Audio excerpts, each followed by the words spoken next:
Bismillahirrahmanirrahim. Assalamualaikum warahmatullahi wabarakatuh.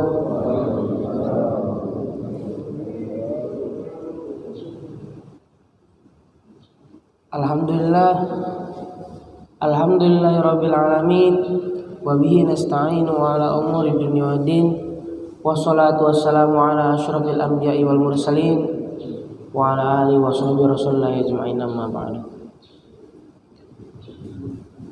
Pertama-tama marilah bersama kita panjatkan puji syukur kita pada kehadirat Allah Subhanahu wa taala, yang mana berkat rahmat beliaulah kita bisa berkumpul di Masjid Jami Hidayatul Ummah yang insyaallah diberkahi olehnya. Amin Allahumma amin. Dan yang kedua, salawat serta salam tak lupa kita junjungkan kepada baginda besar Nabi Muhammad sallallahu alaihi wasallam. Yang ketiga juga saya tidak lupa berterima kasih pada bapak ibu-ibu dan seluruh jajaran pengurus Masjid Jami yang telah memberikan saya kesempatan. Lagi-lagi bapak ibu, Sabtu pagi ini mohon izin saya menyita waktu sebentar setelah subuh.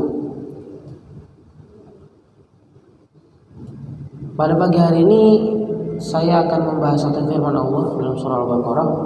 A'udzu billahi minasyaitonir rajim. Bismillahirrahmanirrahim.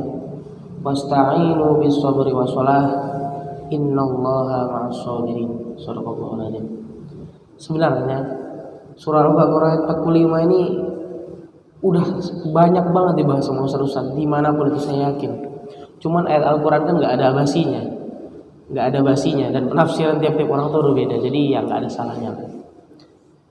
Dalam surah Al-Baqarah ayat 45 ini Allah menjelaskan bahwa wasta'inu bis-sabri was-shalah, minta tolonglah kamu. Wasta'inu itu thalabul isti'anah, meminta pertolongan.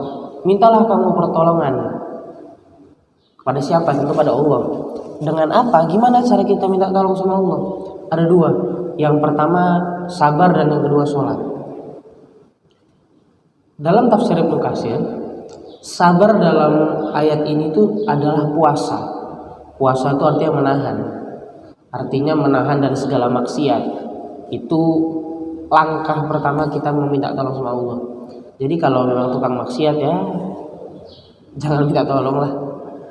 Kayak kalau orang jauh dari Allah, giliran ada butuhnya dekat, maka jangan harap dapat pertolongan langsung. Kayak kita manusia lah, kita punya teman, gak pernah ngapa-ngapain sama kita, ngobrol aja gak pernah, deket aja enggak. Giliran ada butuhnya tiba-tiba datang. Siapa yang gak kesal? Begitu juga dengan Allah. Jangan sampai kita gak pernah sholat, gak pernah berdoa, giliran ada butuhnya langsung sujud-sujud, sholatnya rajin. Syukur kalau berlanjut, taunya udah terkabul permintaannya, berhenti sholatnya. Hadirin jamaah sholat subuh rahimakumullah, sabar dan sholat dalam ayat ini punya makna yang begitu dalam sebenarnya. Sabar tadi yang seperti saya bilang dalam tafsir Ibnu Katsir itu menahan dari segala maksiat. Sholat juga. Sholat itu adalah suatu ibadah utama yang pertama kali dihisab nanti. Sholat juga adalah ibadah utama yang membuat kita lebih dekat dengan Allah. Maka kalau misal kita telah lebih lanjut dalam sholat, setiap gerakannya, setiap bacaannya itu adalah doa. Yang paling sangat jelas doanya itu Allahumma ighfirli dzunubi, Allah ampunilah segala dosa-dosaku. Jadi dalam sholat itu isi semua gerakan itu adalah doa, komunikasi kita pada Allah. Semakin sering kita sholat, semakin dekat kita sama Allah. Makanya sholat itu tidak hanya berhenti pada 5 waktu, banyak sholat-sholat sunnah lainnya. Bapak, Ibu, hadirin jamaah sholat subuh rahimakumullah. Sabar, banyak orang salah kaprah sama sabar ini. Sabar itu banyak orang bilang kalau dipukulin sabar, dipukul nih sabar, Untung aja saya sabar ya. Zaman saya kecil dulu gitu. Nggak dibalas. Untung saya sabar ya. Sebenarnya sabar itu apa sih? Di luar penafsiran tadi tentang bahwa sabar itu menahan. Sabar itu bukan cuma berhenti pada kata menahan doang. Penafsiran secara bahasa dalam Kamus Munjid dijelaskan bahwa sobaro, sabar itu ada banyak maknanya. Salah satu hal yang saya garis bawahi adalah sobaro bermakna jahada. Sabar artinya berjuang, jahada itu berjuang, jihad. Jadi sabar itu bukan berarti hanya pasrah diam gitu, tapi juga berjuang melawan. Jadi kalau misalnya kita berusaha, itu bukan hanya tentang sabar. Ya Allah, aku nggak ada uang nih, sabar aja lah. Sabar itu bukan cuma menahan dan berdiam diri pasrah, bukan. Namun sabar itu juga berjuang. Lalu hasilnya kita serahkan pada Allah. Ini nyambung sama namanya tawakal. Nyambung dia sama tawakal. Tawakal sendiri secara bahasa itu diambil dari kata wakala, artinya mewakili. Artinya kita membiarkan Allah mewakili kita. Setelah usaha kita, baru kita pasrahkan semuanya pada Allah. Udahlah, segala urusan ini kuserahkan kepada Allah. Aku sudah berusaha sekuat mungkin. Jadi tawakal tuh bukan berarti belum usaha apa-apa, udah serahkan semua sama Allah. Ya Allah, hari ini aku gak ada duit, aku serahkan semua padamu. Nah, usahanya gak ada. Bahkan ada sebuah kata seperti ini. Doa tanpa usaha itu hanya omong kosong. Benar, kita doa aja gak ada usahanya. Itu cuma omong kosong. Mau kita doa panjang lebar tapi tidak berusaha, itu hanya sekedar omong kosong. Dan lagi ada doa tanpa usaha itu omong kosong. Kalau usaha tanpa doa itu sombong. Berusaha sekuat tenaga kita, mengeluarkan segala kemampuan kita, tapi tanpa berdoa, itu sombong. Merasa bahwa kita bisa menyelesaikan segala urusan sendirian. Lupa kita sama yang di atas. Lupa kita ternyata yang di atas itu bisa buat segala hal. Anggaplah dalam suatu pertandingan kita udah menit-menit akhir udah yakin mau menang nih. Udah tanpa berdoa, tanpa tawakal pada Allah, mengandalkan usaha kita sendiri.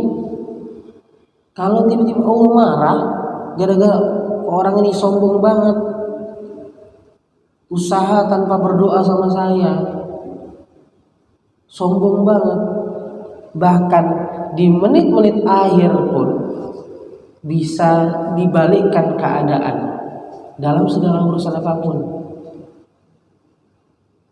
Malam ini kita ditelepon, Pak, alhamdulillah anak bapak keterima di sekolah favorit berkat usaha anak dan bapaknya.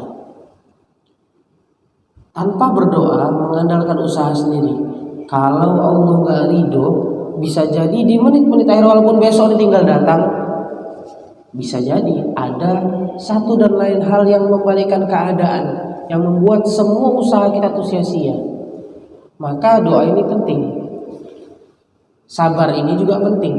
Usaha dulu baru serahkan semuanya pada Allah. Jangan serahkan semuanya pada Allah tanpa memulai usaha apapun. Nah, ini salah kaprah sebenarnya, tawakal dan sabar. Banyak orang salah kaprah tentang sabar dan tawakal ini. Karena kedua hal ini berhubungan, sama-sama berhubungan dengan pasrah diri pada Allah, melepaskan urusan kita sama Allah. Cuman banyak yang salah penafsiran di sini. Bapak Ibu hadirin rahimakumullah. Jadi untuk meminta tolong kepada Allah, ini kita ngandelin dua dalam surah Al-Baqarah ini, ngandelin sabar sama sholat. Yang pertama sabar ini menjauhkan diri kita, menahan diri kita dari segala bentuk maksiat. Yang kedua dengan sholat. Sholat ini sendiri, sholat kita nggak tahu sholat mana yang diterima sama Allah, nggak tahu. Kita nggak tahu ini sholatnya diterima sama Allah atau enggak. Kita sebagai hamba Allah berusaha aja. Nggak ada kita bisa ngecek, oh alhamdulillah sholat gue hari ini keterima. Nggak bisa. Kalau ada tempat yang bisa ngecek, saya pengen datang deh.